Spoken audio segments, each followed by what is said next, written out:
Hi, I'm Mike. And I'm Glenn from the On Education Podcast, and we're part of the Education Podcast Network, just like the show you're listening to now. Shows on the network are individually owned, and opinions expressed may not reflect others. Find other interesting education podcasts at edupodcastnetwork.com.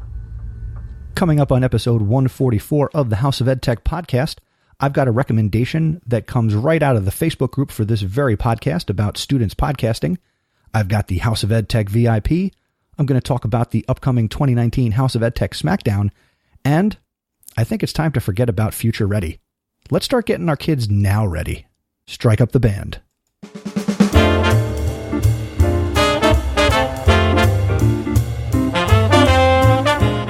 Welcome to the House of EdTech podcast. I am your host, Chris Nessie.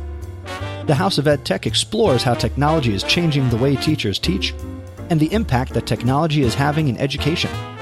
I discuss technology that is changing our classrooms and schools, and I share tools and tips that you can hear today and use tomorrow. You're going to hear the stories of teachers, leaders, and creators just like you. The purpose? Whether you use it or not, technology is changing the way you teach and how your students learn.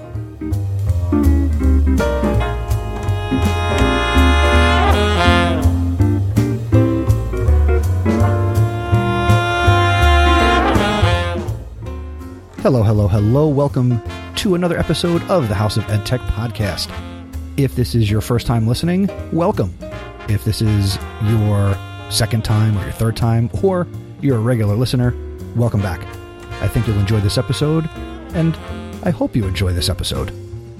We've got a lot of things jam-packed in here. Got a lot of feedback, got a lot of things to share, got the recommendation, and you know what? I am actually going to start with a real quick, based on when I'm recording this, EdCamp New Jersey 2019 is coming up on Saturday, November 23rd here in New Jersey. Now, if you're not in New Jersey, you are missing out on, let's be honest, the biggest EdCamp, I think, on the planet.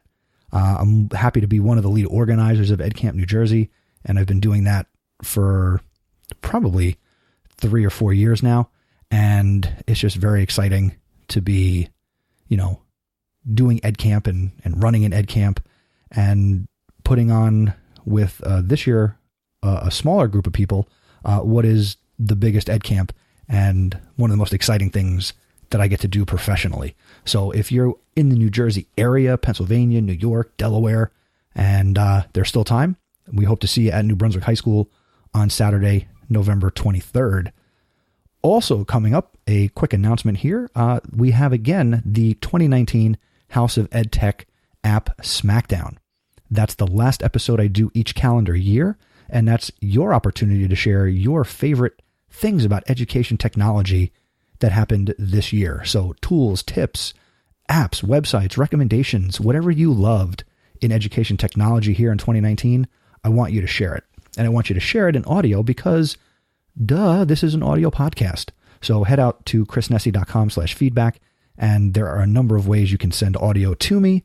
And if maybe audio is not your thing, send an email and I'll be happy to either I'll read it or I'll find somebody else to maybe do your voice.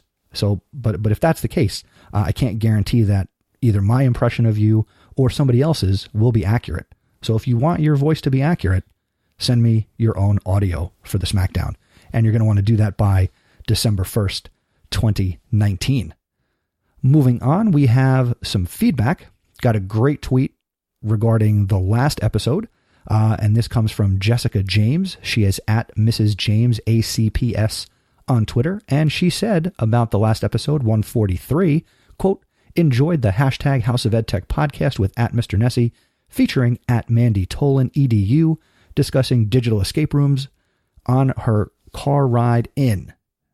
Thank you, Jessica, for listening to episode 143. It was fun to talk with Mandy about digital escape rooms, and I shared that episode with my colleague Brian because I made that episode for me, but I also kind of made that episode for him because I'm trying to push somebody who I directly work with to attempt the digital breakout. He's doing a great job with the physical locks and the boxes and all that, but I think adding a digital element would also be really fun for him as well. So thank you, Jess, for your tweet. Make sure you who is listening, you connect with her on Twitter. Again, She is at Mrs. James ACPS, and tweet about the episodes anytime. Use the hashtag House of Ed Tech, and I will share your feedback here on the episodes. The other way that I like to get feedback is audio, and Derek Larson is no stranger to this podcast, and he sent me a great Vox, which I'm going to play for you now. So let me head over to the House of Ed Tech answering machine. You have one new message. Hey Chris, thanks so much for episode 140. I loved the tips for the email clean out. And you know what's interesting is I think I've been doing a lot of those tips for a long time, but I had never considered that easy way, the tip number 5 on how to unsubscribe from unwanted emails by doing a search for the word unsubscribe. That is a genius idea, and I don't know why we hadn't thought of that one, but I love that. Thank you so much for sharing it. I think you're right. I think all of us educators do end up with a lot of extra cruft, as I call it, in our email inboxes because we like to subscribe to different things and different services in order to either get the free product or to keep in touch. But we change over time as we're teaching. And what we may have needed year 1 or year 2, we may not need in years 5, 8, 10, 12, whatever. And so we need to make sure that we are keeping that inbox so that it appeals to who we are now currently as we're teaching. And as we're unsubscribing to certain sites, maybe we are subscribing to other sites that better apply. And so I think it's just important that we go through occasionally and cull that inbox and just kind of remove the cruft and get rid of some of those extra superfluous items that we don't need regularly. So thank you for that tip. I love the idea of searching for the word unsubscribe and seeing what exactly am I even subscribed to right now. So love that tip. I'm planning on going in today and taking a few minutes and unsubscribing to some of the newsletters that I really don't need to have all the time. So thanks, Chris. I appreciate it. Loved episode 140, and I'm so excited to get back in. I've been a little behind in listening, but I think it's been fabulous. So thanks, sir.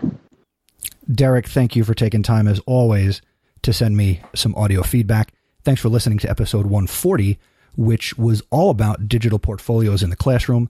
If you haven't heard that episode yet, definitely go back and check out the show notes, chrisnessy.com/140, and some great email tips in the recommendation, and also a little bit about the beginning of my journey doing digital portfolios with my students this year. And I think when we come back in January, maybe first or second episode to start the new year, or maybe even into February, we will get an update on the portfolio process, because since that episode, I have learned some things about digital portfolios that I think, 1, will help me and my students, and 2, will help you who's listening if you're also wanting to try digital portfolios with your kids, or if you're already doing it, you might find value in that. All right. That's some great feedback to start off the episode. Let's dive in to my featured content.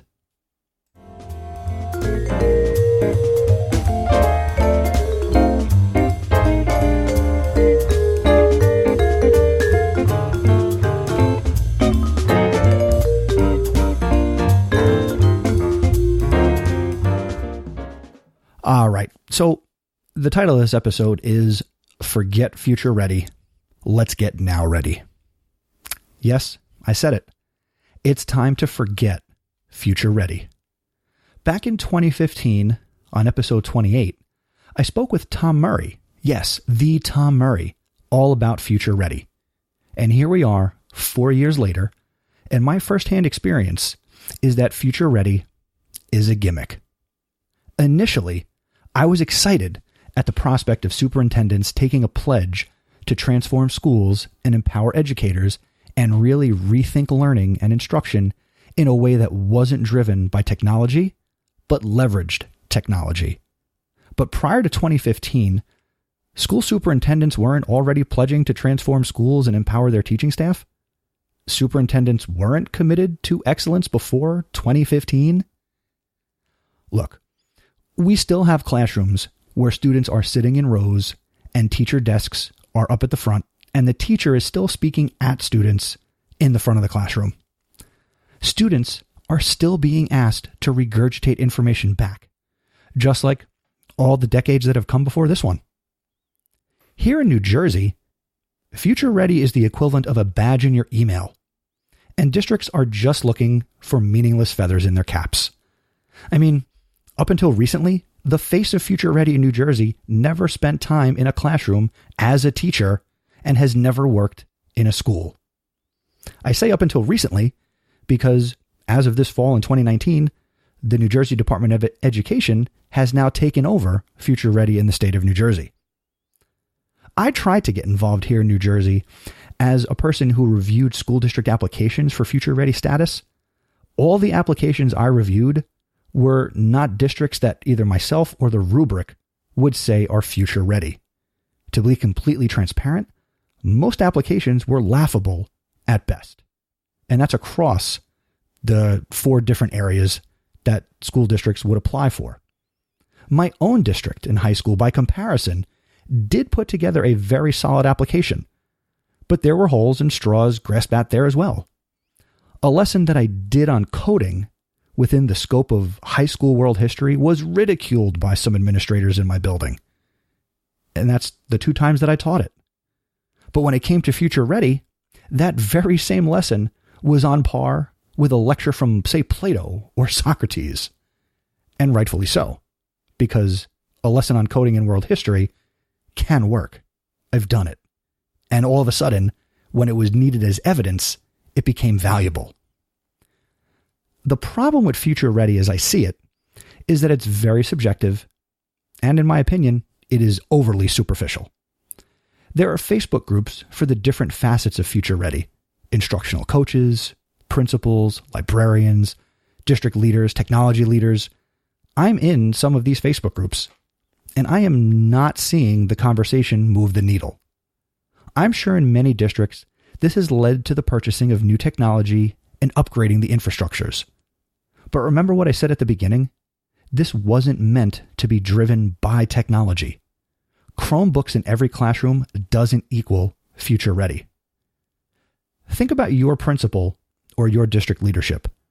Are they actually Future Ready? Do they even have time to be Future Ready? So many educators at all levels, myself included, sometimes, and very often, we're struggling to keep our heads above water. If you're not super innovative and forward-thinking, are you a bad educator or an instructional leader? No, you're not bad. You're not ineffective. If you're not engaging on social media, are you ineffective? No. People forget that education is an institution. Allow me to put my social studies teacher hat on. Institutions are these ideas that have always existed and will continue to exist. Institutions influence and manage how we live our lives from day to day and impact the decisions we make and how we act. But institutions change over time. Government, family, medicine, economics, education. These have always existed, but they have changed and evolved over long and short periods of time. Education today, in some ways, does resemble education 60 years ago, while overall, it looks nothing like it did 600 years ago. Here in 2019, it's the 20th anniversary of my graduation from high school, and high school today isn't worth comparing it to. There are some days I think I would have thrived if I was a student today. And there are other days I don't know how I would have managed. For the last 10 years or so, the prevailing thought in education has been that we need to prepare today's students for the world of tomorrow, and that we have to prepare them for jobs that don't exist yet. Well, that just won't work. Does your school still offer industrial arts? Newsflash, not every kid needs to be told they need a 4-year, $250,000 financially crippling education. What if we focused on the jobs that do exist and the jobs we can actually prepare students for? I'm starting to think Future Ready is going to mean we need to be ready for a future with a shortage of blue-collar workers like electricians, plumbers, and mechanics. What if Future Ready meant overhauling curriculum not to prepare for the newest standardized exam, but actually tailoring school to meet the desires and goals of our students? There are students in our schools that know exactly what they want to do with their lives, and the courses we offer and require don't prepare them for what they want, or they barely scratch the surface. Only in the last few years has New Jersey required a course in financial literacy, and we're ranked in some places as the number 1 or number 2 state in the country in public education. Yes, I know while education appears to be very fluid and changing, I'm just not seeing how schools and districts building a social media following and getting their hashtag to trend is truly preparing students for the world that they're going to be living in, and the world that they live in right now. If you're a teacher, then I think you do have some power to shape your content in a meaningful way that will add value to your students' experience. For example, and I've talked about this openly more recently, my world history classes are not about the history. I am not hell-bent on getting kids to memorize names and dates and historical facts. I'm preparing them not to play Jeopardy or Trivial Pursuit, but to have skills that they can use anywhere they go. I'm using history to teach them skills to be able to do something. I've mentioned this previously, but it is worth repeating. The verbs of my classroom are create, collaborate, communicate, and critically think. I'm making an effort to design assignments and foster an experience where my students will finish their time with me having taken steps forward in these areas. Because it doesn't matter what they want to do or what they want to be in this world. If they can do those 4 things well, they'll be able to apply them to whatever life has in store for them. If you want students to be future ready, you have to make them now ready.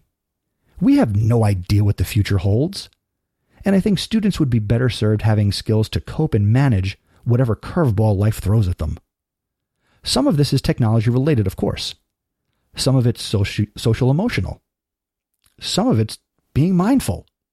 Whatever the components of the future are, I can say with conviction that it's not about how much your district shares on Twitter or posting drone flyover shots of your school. It's not about removing books from libraries and turning academic areas into little coffee houses.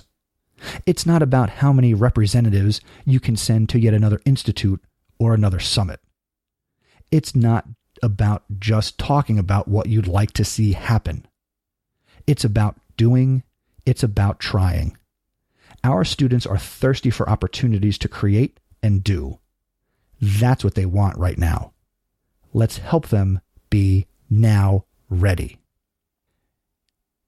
I would love to hear your thoughts on Future Ready. Go to chrisnessy.com/feedback. I would love to hear your thoughts. Send me an email. Do you agree with what I'm saying? Do you disagree with what I'm saying? Let's have the conversation, and let's keep this conversation going, because we are truly better together, and having the conversations will help us move forward. And now let's take a time out from a word from this episode's sponsor, Casey Bell and Shake Up Learning.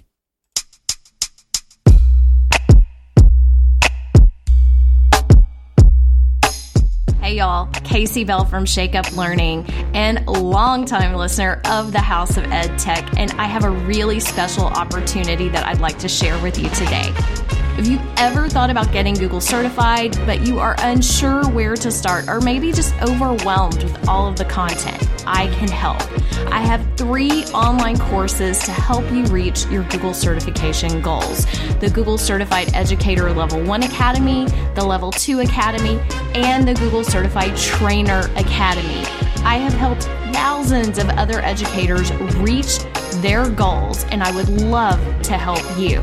But don't miss this opportunity. These courses only open twice a year. The enrollment window opens on November 19th and it closes on December 3rd. So don't miss out. Go to chrisnessy.com/shakeuplearning to learn more.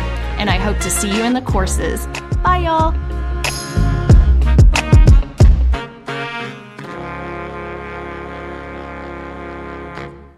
All right, now it's time for this episode's recommendation, and this comes directly from the House of Ed Tech Facebook group.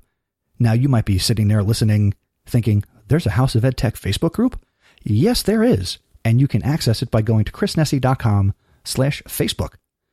This episode's recommendation comes from Christy Adams, and it starts with a question. Christy is a high school librarian.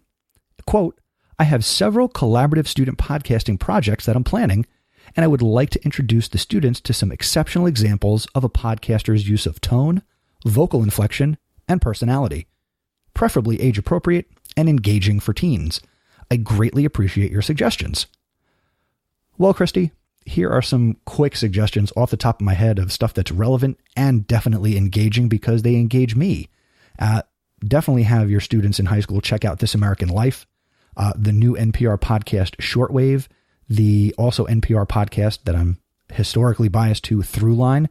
And aside from that, I would also recommend showing your students how to use a podcast app on their phone, whether it's Overcast or Apple Podcasts or Pocket Casts or Google Casts, and have them search for something that they're interested in: sports, fashion, entertainment. Encourage them to find a podcast that they'd be interested in listening to based on the topic. And then they can further develop their podcast listening tastes. This certainly worked for me as I've listened to podcasts, as I've certainly borrowed things that I liked from other podcasters to create this show and other podcasts that I work on. So definitely this will help them find their voice when they're asked to create their own podcasts. So my recommendation is, if you're working with students, whatever the age level, help them search for content that could be valuable. If you weren't aware, if you search in Google for topics and you add the word podcast, Google is now going to start to return results in the Google search for podcast episodes. So if you start to add the term podcast or podcasts to your search terms, you'll start to get back some playable results. And that's really great because if people start to search for things that I'm making episodes about, they'll hear them. So that's my recommendation. So check out This American Life, Shortwave, Throughline. But more importantly, if you want kids to create podcasts, they need to start listening to them. And they're only going to listen to things they're interested in. So have them search in their app of choice for content they'd be interested in. And they will learn more about inflection and tone and how people bring their personality to their podcast.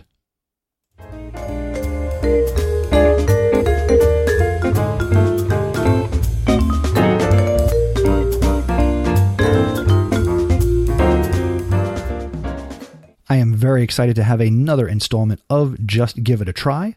Before I get to this episode's Just Give It a Try contribution, let me explain what this is. Every episode of this podcast ends with me telling you that using technology isn't difficult and to just give it a try.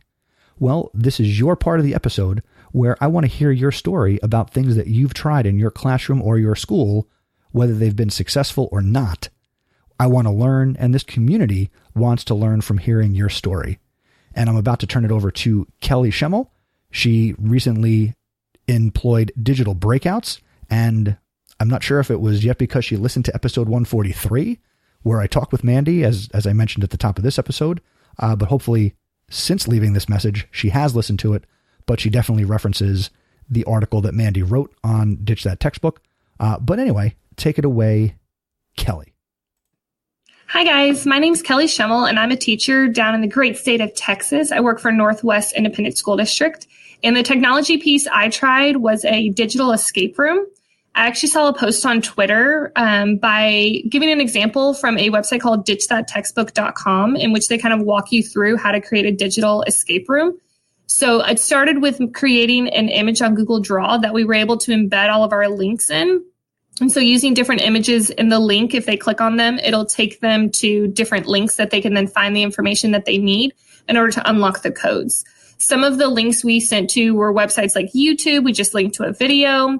We use ones like ABC has a secret message coder that you can save. And then I created a Word document so that students could actually fill it in on there.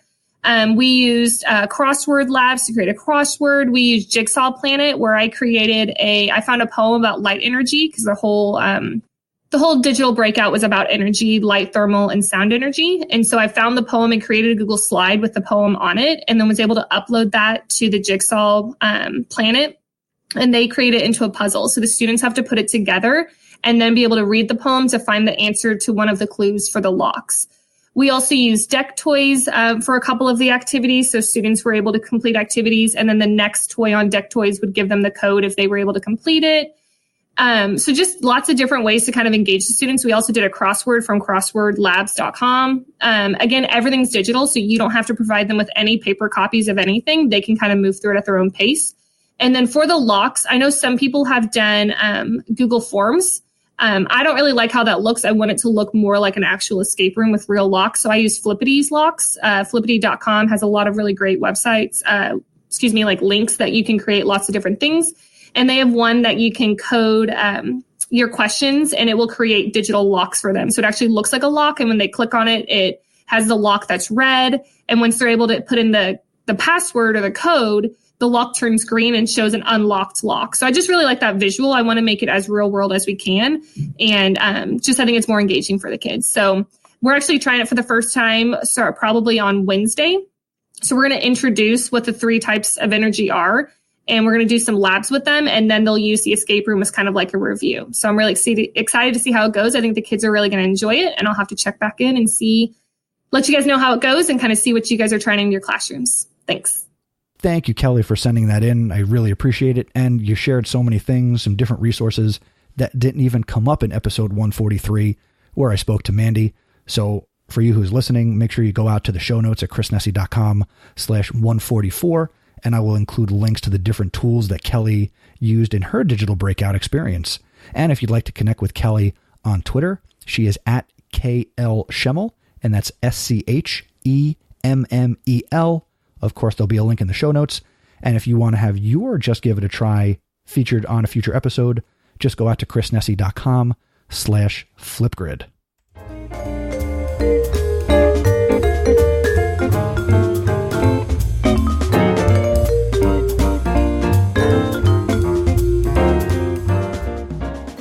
And now it's time for this episode's House of Ed Tech VIP.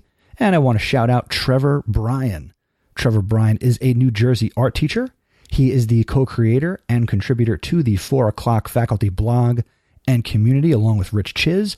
He is also the author of a fairly recent book titled The Art of Comprehension, helping students confidently explore comprehension skills and writer's craft through visual text. There'll be a link in the show notes where you can pick up Bryan's book. But the book is about, and here's the description, in The Art of Comprehension, Trevor introduces his signature method for enhancing students' understanding and thinking about all texts, both written and visual, by using what he calls, quote-unquote, access lenses, such as faces, body language, sound, silence. You can prompt all your students to become active explorers and meaning makers. Organically and spontaneously, your classroom will become more student-centered. And this book is really cool because it features cover art and illustrations throughout the book by the acclaimed Peter H. Reynolds. And Trevor is a good dude. Got to see him a couple weeks ago along with Stacy Lindes at the recent 4 O'Clock Faculty Live event in Asbury Park, New Jersey. And if you weren't there, you should be jealous because it was a lot of fun. And if you ever see a 4 O'Clock faculty event pop up in your neck of the woods, attend the event and go hang out with people like Trevor Bryan. Links to all his contact information will be out in the show notes. And congratulations to you, Trevor. You are a House of Ed Tech VIP.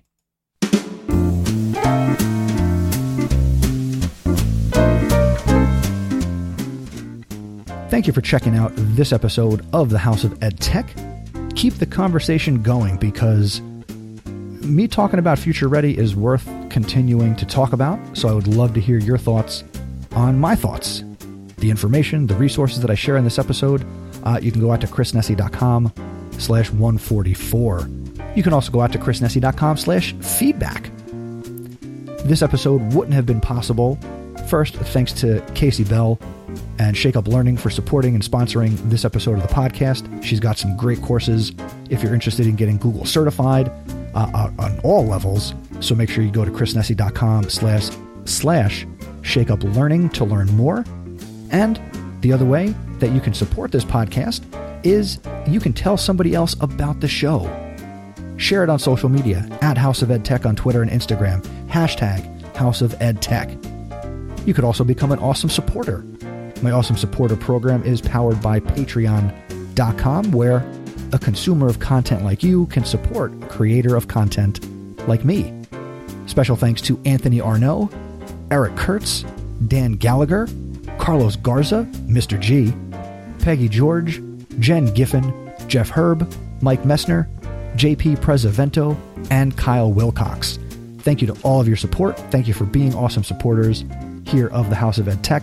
And if you yourself would like to become an awesome supporter, a donation of any amount is welcome, either one time or on an ongoing basis.